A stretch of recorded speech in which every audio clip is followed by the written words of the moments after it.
सरकार जो अधिवक्ता अमेंडमेंट बिल ला रही है उसमें अधिवक्ताओं का दायित्व तो बहुत ज़्यादा तय किया जा रहा है।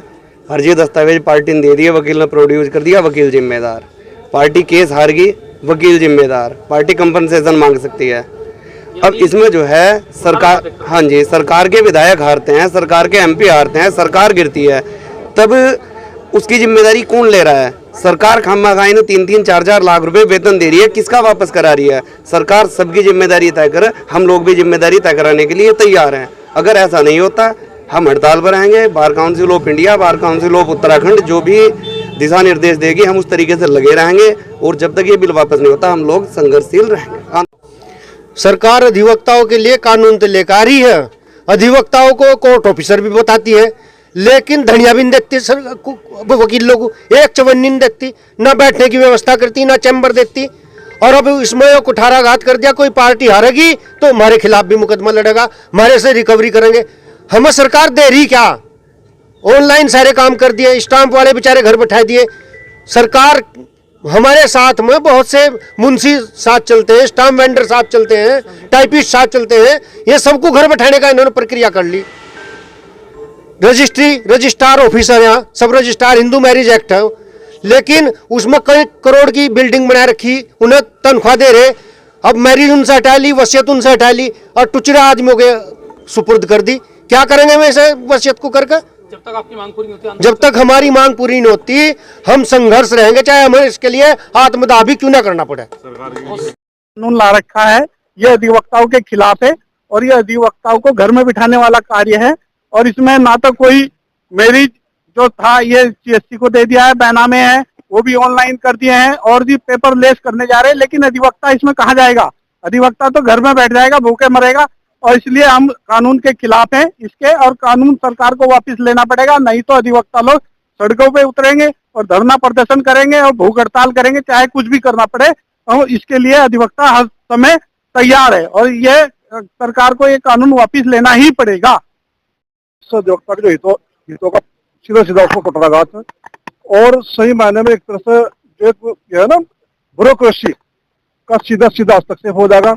अधिवक्ता फिर किसी को जो न्याय दिलाता एक आम आदमी को, वो फिर अपने लिए न्याय मांगेगा। वो एक तरह से इस प्रकार से बन जाएगा कि आज एक अमेंडमेंट जो आ रहा है कि साहब ने अधिवक्ता को जिस केस को फाइट करेगा, और वो केस अगर वो पार्टी के खिलाफ होता है उसके साहब ने उससे रिकवरी होगी, ये बिल्कुल एक तरफ अन्याय है हर तरह से, और अधिवक्ताओं को एक तरह से बेड़े माना जा रहा है। दूसरा, हाँ, इसमें इस कानून में यदि एक व्यवस्था कर दी जाए कि साहब जज जजमेंट देगा और उसका जो जजमेंट होगा वो अपील में जो उसमें जो उस निरस्त नहीं होता तो अलग बात, अगर निरस्त होता था फिर जज के खिलाफ भी कार्रवाई होनी चाहिए, ऐसा करना चाहिए। लेकिन पता नहीं कि पूरे सरकार कानून अधिवक्ता अपना जो है ना लड़ाई लड़ने जानता है, और अधिवक्ता का बड़ा योगदान रहा, ऐसा नहीं है। पहले भी सरकारें गिरी है, अधिवक्ता तो सरकार पे गिराई है, ऐसा नहीं है। और अधिवक्ता पूरा सड़क पर होगा, आज पूरे देश का अधिवक्ता सड़क पर है, लेकिन सरकार सो रही है, सरकार इस तरफ ध्यान नहीं दे रही है।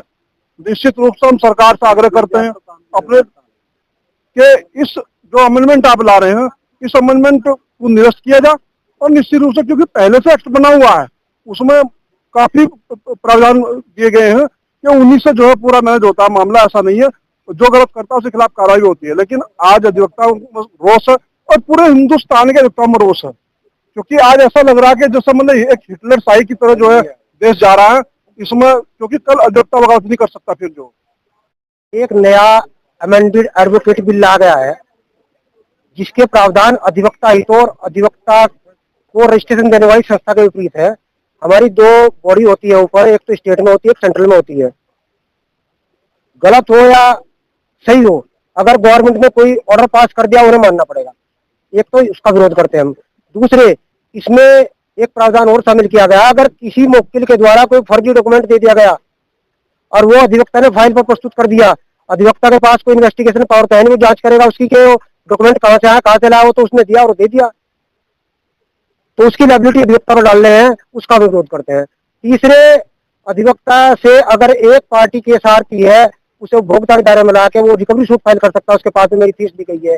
दो आदमी आएंगे तो एक तो वाद हारना ही हारना है।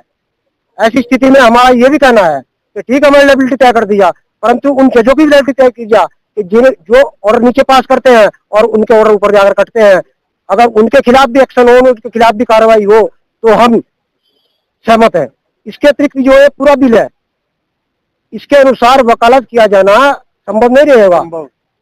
कारण क्या है, अगर ये इस बिल में से गलत प्रावधान नहीं करे जाते तो पूरे भारतवर्ष का आज अधिवक्ता सड़कों पर है और हम भी इसके लिए सड़कों पर जाएंगे।